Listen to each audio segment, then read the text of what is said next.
Hi friends, welcome to my channel. গত ভিডিওগুলোতে আমি আমার 2026 বিধানসভায় যে কীরকম নারকীয় যন্ত্রণার সম্মুখীন আমি হয়েছিলাম তা নিয়ে একটা ভিডিও করেছিলাম। তারপর রিসিভিং সেকশন নিয়েও আমি ভিডিও করেছিলাম। আজকে এই ভিডিওর মধ্যে দিয়ে আমি বলবো যে 14টি ভুল বা 14টি শিক্ষা এই প্রথম ফেজের ভোট থেকে আমরা উপলব্ধি করেছি, বা বিভিন্ন অপরাপর যারা ছিলেন প্রিজাইডিং অফিসার তাদের কাছ থেকে খবর নিয়ে জেনেছি যে তারা এই 14টি সমস্যায় পড়েছেন, যেগুলো আজকে আমি আমার ভিউয়ার্সদের সঙ্গে অবশ্যই শেয়ার করে নিচ্ছি।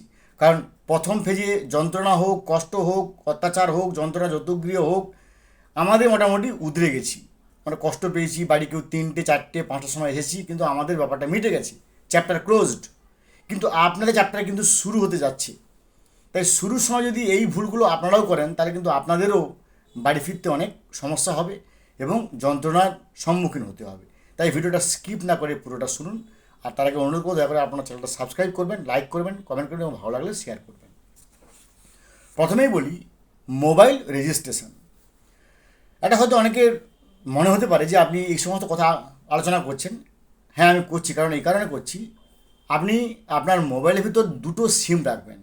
কেন কথাটা বললাম? আপনি হয়তো আমাকে বলতে পারেন, এই আপনি আমার টাকা দেবেন নাকি, আমার একটা সিম, আমি কোথায় পাবো, আপনি টাকা দেবেন? হ্যাঁ, স্বাভাবিক, এসব কথা আপনি আমাকে বলতে পারেন। কিন্তু দেখুন, সমস্যা সম্মুখীন হলে তখন কিন্তু মনে হবে যে হ্যাঁ, আমার দাদা বা ভাই এই কথাগুলো ঠিক বলছিল।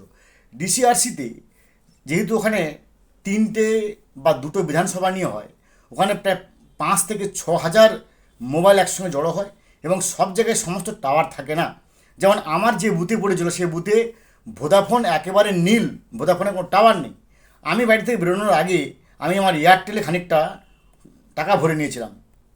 আমার ভোদাফোনের নেট অনেক ছিল, কিন্তু ভোদাফোন তখন কোনো কাজ করছিল না। আর এয়ারটেলে যে মাত্র 2 জিবি ছিল, সেটাই আমাকে জীবন বাঁচিয়েছে। ওইটাই আমার মোবাইল রেজিস্ট্রেশন হয়েছে, কাজ হয়েছে। দেখুন, আপনার যদি নেট না থাকে, আপনার যে বাবু আমার নেট পাইনি, আমি কী করবো, অমুক তমুক, এগুলোর কোনো কথা নয়। আপনার ইসিআই নেট আপনাকে প্রয়োগ করতে হবে। আপনার নেট নেই মানে ইউ উইল বি সাসপেন্ডেড, একেবারে পরিষ্কার বাংলায়।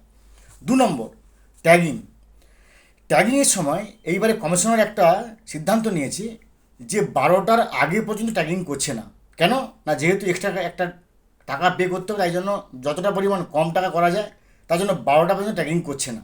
যেমন আমি নিশ্চয়ই এর আগে ভিডিওতে বলেছিলাম যে আমি নিজে 2:30টার সময়, তাও আবার আরওর সঙ্গে ফাইট করে রীতিমতো তার সঙ্গে এফআইআর মামলা, কেস টেস, এরকম মামলা মোকদ্দমা এরকম পয়েন্টে পৌঁছে গেছিলাম। তারপরে আমি 2:30টার সময় ট্যাগিং পেয়েছি আমার মানে আমার পার্টির জন্য। তো সেই জন্য এই ট্যাগিংটা কিন্তু আপনাকে অত্যন্ত, যদি না পান, যেটা আমি করেছি, আরও সঙ্গে দেখা করবেন। দেখবেন এই প্রত্যেকটা বিধানসভার আরও বসে থাকেন, তিনি কিন্তু এসি রুমে বসে আছেন, তিনি কিন্তু এই যন্ত্রণা কিছু বুঝতে পারছেন না। তো যদি 12টার সময় ট্যাগিং না হয়, ডাইরেক্ট চলে যান আরও কাছে গিয়ে সওয়াল করুন, আপনাকে ট্যাগিং করে দেবে। 3 নম্বর, PS05।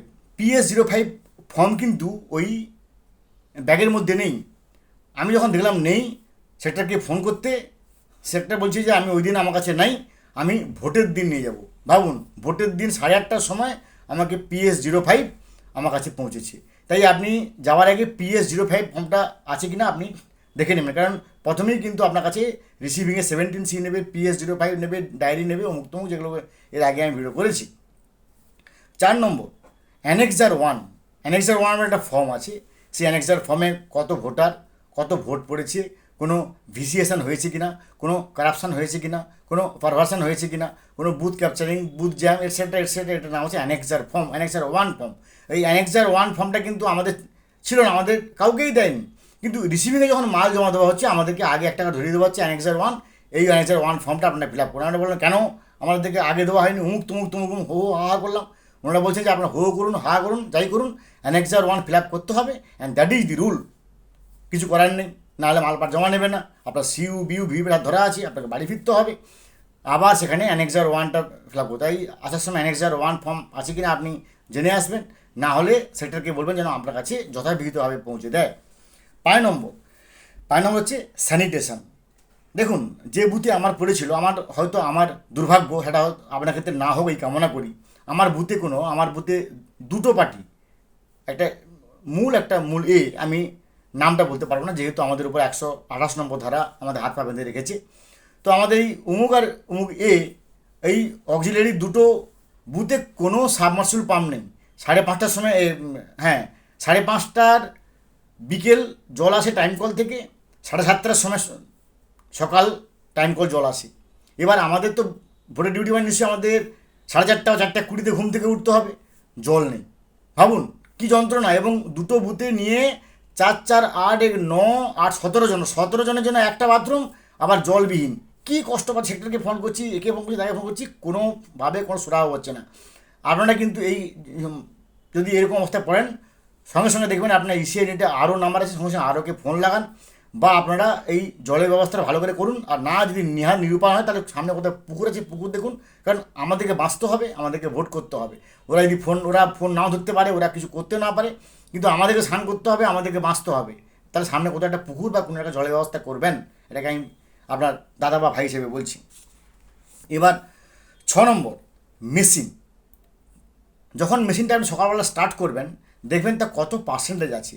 আমার ছিল 98% তাই আমি যখন ভোট শেষ করি তখন আমার ছিল তখনও আমার 74%। কিন্তু আমার 2-3টা বুথ পরে সামনে যে বুথে, সেখানে তার প্রথমেই ছিল 78%, কিন্তু তার শেষের দিকে কিন্তু তার চার্জ একেবারে শেষ হয়ে যাচ্ছে। আর আমার পাশের যে অক্সিলারি বুথ, ওদের ভিভিপ্যাট খারাপ হয়ে যায়। ভিভিপ্যাট খারাপের জন্য প্রায় 1 ঘন্টা ভোট বন্ধ ছিল। তাদের যে সেই শুকনো মুখগুলো আমার বারবার মনে পড়ে যায়, স্যার আমাদের মেশিন খারাপ হয়ে গেছে।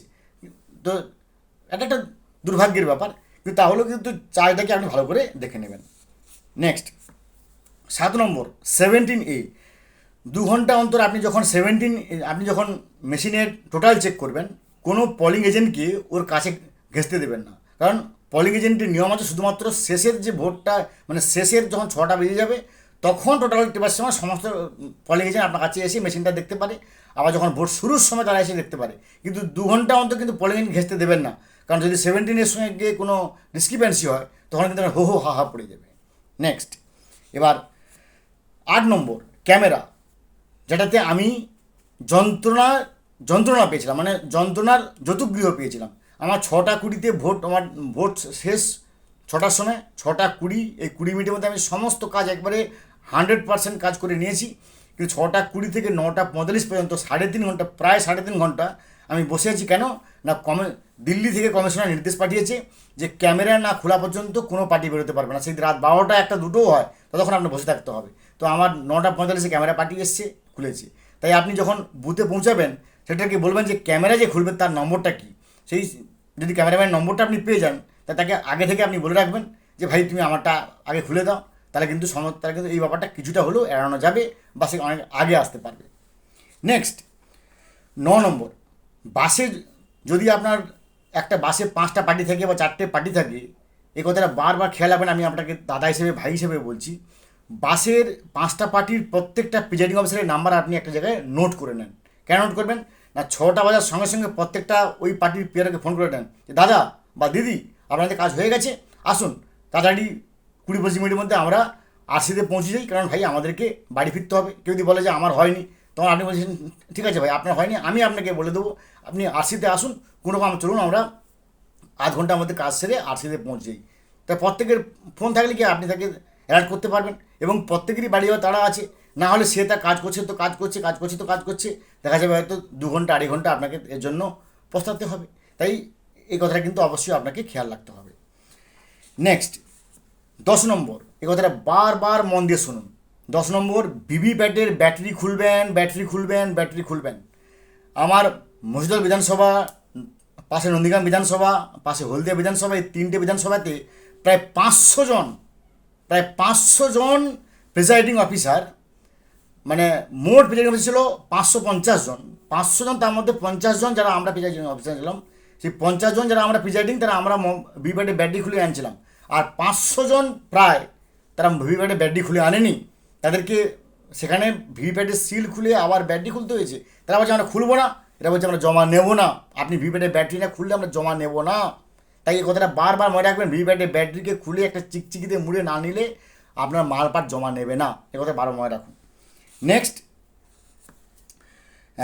সিইউর সাথে কন্ট্রোল ইউনিটের সাথে যখন আপনি মালপাট জমা দিতে যাবেন, সেই কন্ট্রোল ইউনিটের সাথে এতদিন পর্যন্ত আমরা জানতাম 17C আমরা মুড়ে দিয়েছি, যেটা আমি আগেও ভিডিও করেছি।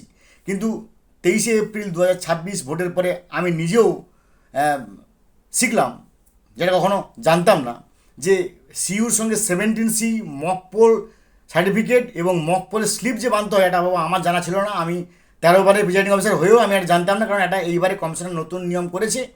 তারা বলছে যে সিইউর সঙ্গে 17C বানতে হবে, মক পোল স্লিপের কালো খাঁটা বানতে হবে, এবং presiding officer report part 1, part 2, part 3, part 4, part 5, এই 3টাকে শক্ত করে বেঁধে আপনাকে পলিথিন দিয়ে বস্তাবন্দি করে নিয়ে আসতে হবে বা পলিথিন বন্দি করে নিয়ে আসতে হবে। এটাকে বারবার খেয়াল রাখবেন। নেক্সট হচ্ছে 12 নম্বর হচ্ছে যখন এইভাবে আপনি সাজিয়ে রাখুন, যখন আপনি রিসিভিংয়ে জমা দেবেন, যেভাবে বলছি এভাবে সাজিয়ে রাখুন।